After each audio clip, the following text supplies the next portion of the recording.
Hey everyone, Pastor Joel Tudman, a preacher known for his passionate delivery, sharp insight, and ability to capture the hearts of both young and seasoned believers,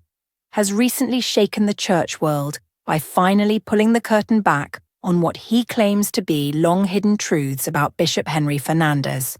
the well-known spiritual leader of the Faith Center in Florida, whose reputation, success, and empire-like ministry have long made him one of the most influential figures in modern Christianity, and the revelation from Tudman is not the type of offhand comment, but a detailed, emotional, and forceful account that left listeners stunned because he chose to expose what he described as the hidden cracks behind the pulpit in Bishop Fernandez's ministry, cracks that many in the church community had quietly whispered about but never dared to confront openly. Tudman, during his message that has now been circulated widely online and analysed on podcasts, blogs, and church forums, declared that the time for silence was over, and he said that too many pastors have allowed celebrity status, wealth, and influence to cloud the true mission of the church. And while he didn't name Fernandez at first, his descriptions, his pointed remarks, and even his references to a man with a global footprint who has built a center in Florida, made it clear to his audience who he was referring to. And then, in an uncharacteristically direct moment, Tudman finally confirmed the name, saying Bishop Henry Fernandez had become the embodiment of a problem that has plagued the modern church for decades: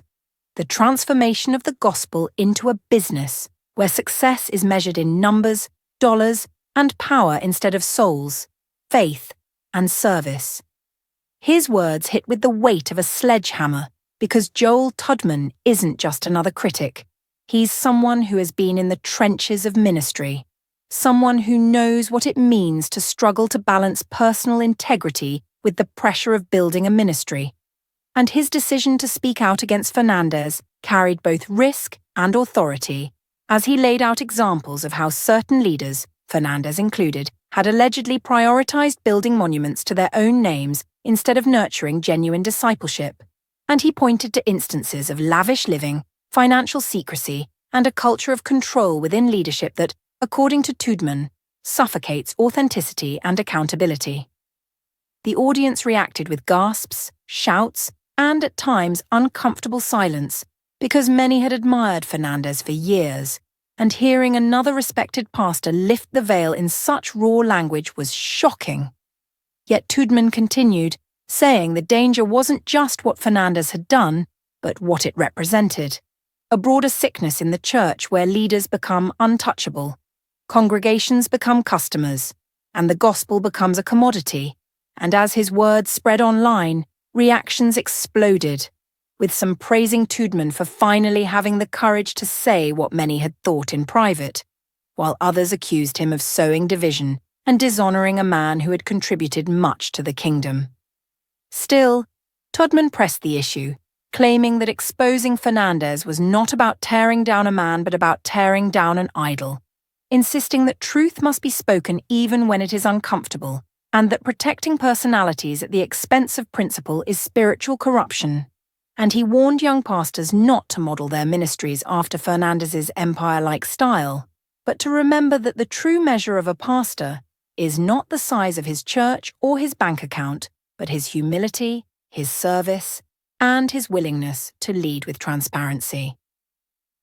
This exposé has left the church world at a crossroads, forcing many to wrestle with whether they have turned a blind eye to behaviors that should have been questioned long ago. And though Fernandez himself has not publicly responded in detail to Tudman's words, the silence only fuels speculation, and some insiders claim that Fernandez's circle has grown tighter since the exposé, with loyal followers defending him as an anointed leader while critics see it as proof of the very secrecy Tudman described. Either way,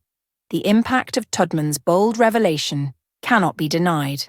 as it has sparked debates about accountability in the church, about whether mega ministries have strayed too far from the gospel, and about whether the next generation of leaders will learn from these painful revelations or simply repeat the same cycles of unchecked ambition. And now, as this story Joel continues to Tudman's ripple words outward, serve as both a warning and a call to action. That no matter how high a leader climbs, no matter how large a congregation grows, the truth must remain at the center, because without it, the church becomes nothing more than a stage, and the gospel nothing more than a performance. And in that single fiery confession, Tudman not only exposed Bishop Henry Fernandez, but also exposed the dangerous system that allowed such a figure to rise unchecked, leaving everyone watching to decide whether they will remain silent spectators or demand a return to authenticity, humility, and truth in the house of God. Thanks for watching.